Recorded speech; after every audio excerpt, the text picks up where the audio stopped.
I'm Sam the Man. This is my first audiobook. This one's for all the kids, all the parents, and everyone who's a kid at heart. How the Grinch Stole Christmas by Dr. Seuss. This book is dedicated for Teddy Owens.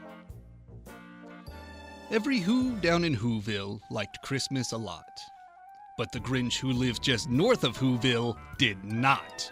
The Grinch hated Christmas, the whole Christmas season. Now please don't ask why, no one quite knows the reason. It could be his head wasn't screwed on just right. It could be perhaps his shoes were too tight. But I think the most likely reason of all may have been that his heart was 2 sizes too small. But whatever the reason, his heart or his shoes, he stood there on Christmas Eve hating the Whos, staring down from his cave with a sour, Grinchy frown at the warm-hearted windows below in their town. For he knew every Who down in Whoville beneath was busy now hanging a mistletoe wreath. And they're hanging stockings, he snarled with a sneer. Tomorrow is Christmas, it's practically here.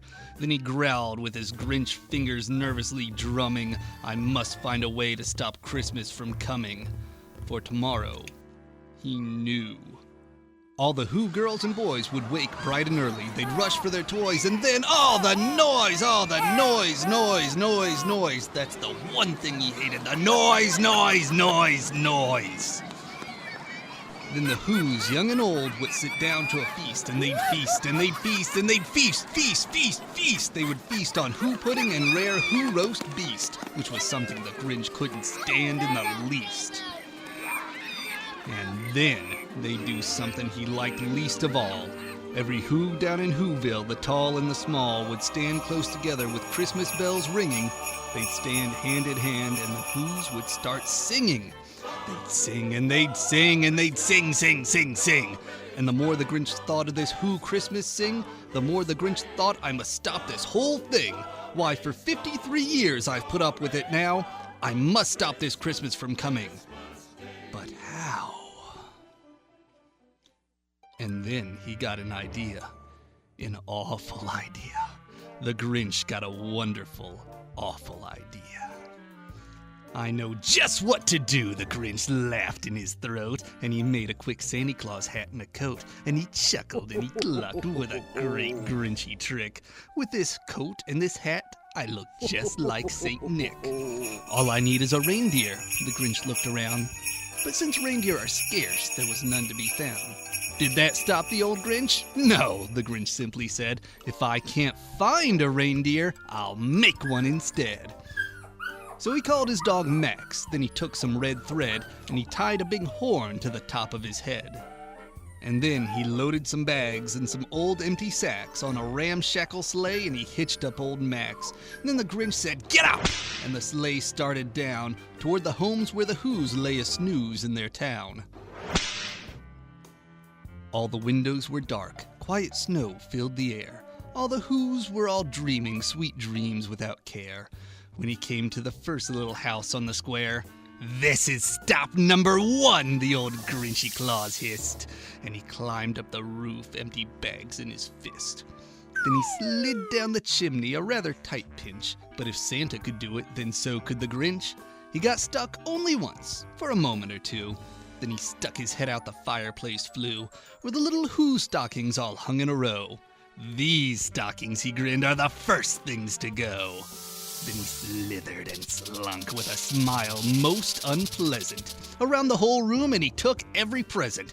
Popguns and bicycles, roller skates, drums, checkerboards, tricycles, popcorns, and plums. And then he stuffed them in bags. Then the Grinch very nimbly stuffed all the bags one by one up the chimbley. Then he slunk to the icebox. He took the Who's feast. He took the Who pudding. He took the roast beast. He cleaned out that icebox as quick as a flash.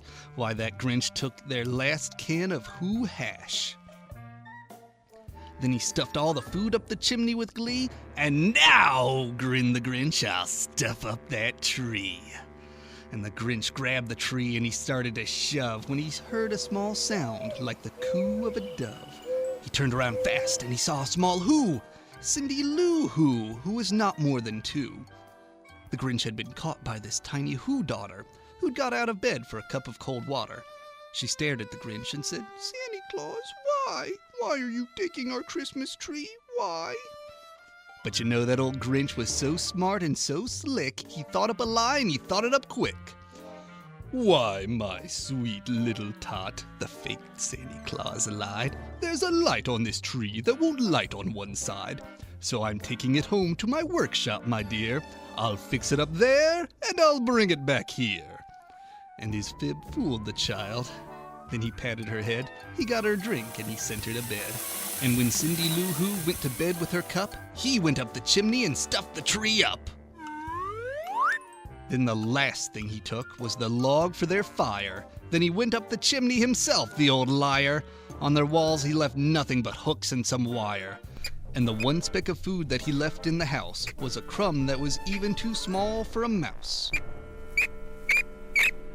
Then he did the same thing to the other Who's houses, leaving crumbs much too small for the other Who's mouses. It was 15:15 dawn, all the Who's still abed, all the Who's still a snooze when he packed up his sled. Packed it up with their presents, the ribbons, the wrappings, the tags and the tinsels, the trimmings, the trappings. 3,000 feet up the side of Mount Crumpet, he rode with his load to the tip-top to dump it. Pooh, pooh to the Who's, he was grinchiously humming. They'll find out that no Christmas is coming. They're just waking up, I know just what they'll do. Their mouths will hang open a minute or two. Then the Who's down in Whoville will all cry, boo-hoo. That's a noise, grinned the Grinch, I simply must hear. So he paused, and the Grinch put his hand to his ear. And he did hear a sound raising over the snow. It started in low, then it started to grow. But the sound wasn't sad. Why, the sound sounded merry. It couldn't be, but it was merry. Very. He stared down at Whoville. The Grinch popped his eyes. Then he shook. What he saw was a shocking surprise. Every Who down in Whoville, the tall and the small, was singing without any presents at all. He hadn't stopped Christmas from coming. It came. Somehow or other, it came just the same. And the Grinch, with his Grinch feet ice cold in the snow, stood puzzling and puzzling. How could it be so? It came without ribbons. It came without tags. It came without packages, boxes, or bags.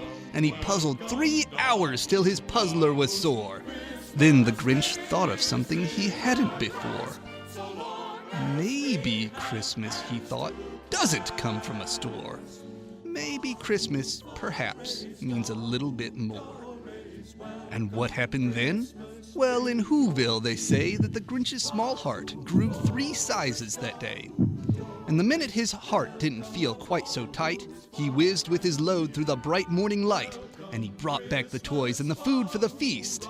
And he himself, the Grinch, carved the roast beast. That's How the Grinch Stole Christmas by Dr. Seuss.